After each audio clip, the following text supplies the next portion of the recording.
Continue reading the Holy Gospel according to St. John with explanation by Blessed Theophylact.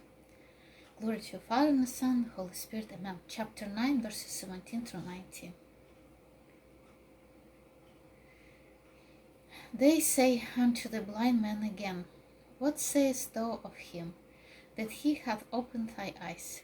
He said, He is a prophet. But the Jews did not believe concerning him, that he had been blind and received his sight, until they called the parents of him that have received his sight.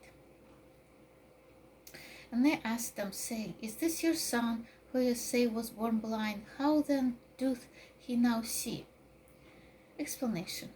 Which of the two groups of Pharisees asked the blind man, What sayest thou of him? The one inclined to judge Christ fairly. Having posed the question, How can a man that is a sinner do such miracles? They now bring forward the beneficiary of the Lord's power in defense of Christ and as living refutation of the Lord's slanderers. This faction of the Pharisees did not demand, What do you have to say about that lawbreaker who dared to make clay on the Sabbath? Instead, they speak kindly to the blind man, even mentioning the miracle. They admit that he hath opened thine eyes, as if to encourage him to speak openly on Christ's behalf. They actually prompt him to declare that Jesus opened his eyes. After what Jesus did for you, they say, you ought to proclaim him to all. Therefore the blind man confesses Christ as far as his knowledge of him permits, stating that his benefactor is not a sinner, but is from God.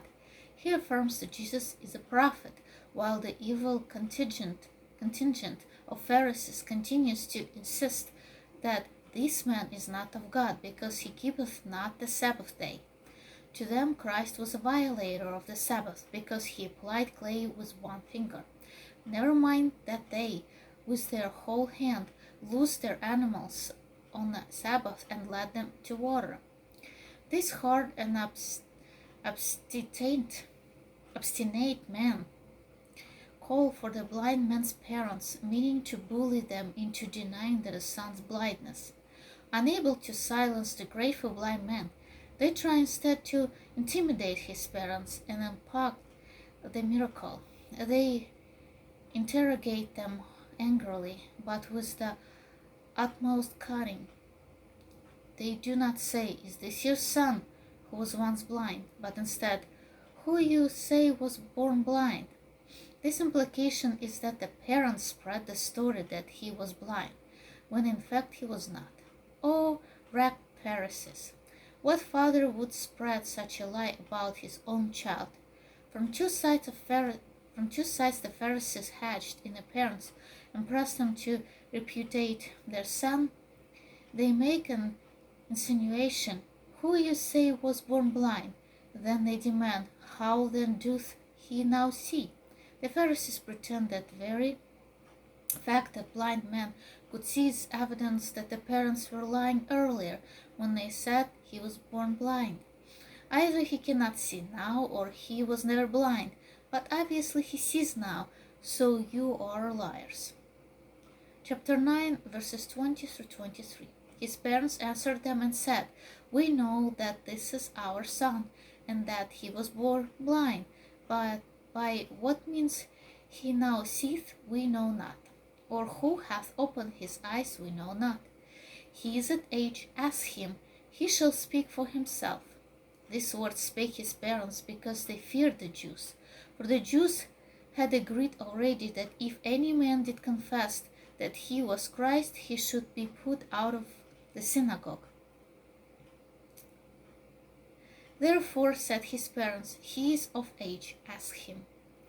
Explanation. The Pharisees had put 3 questions to the parents of the blind man. Is he your son? Was he born blind? And how did he gain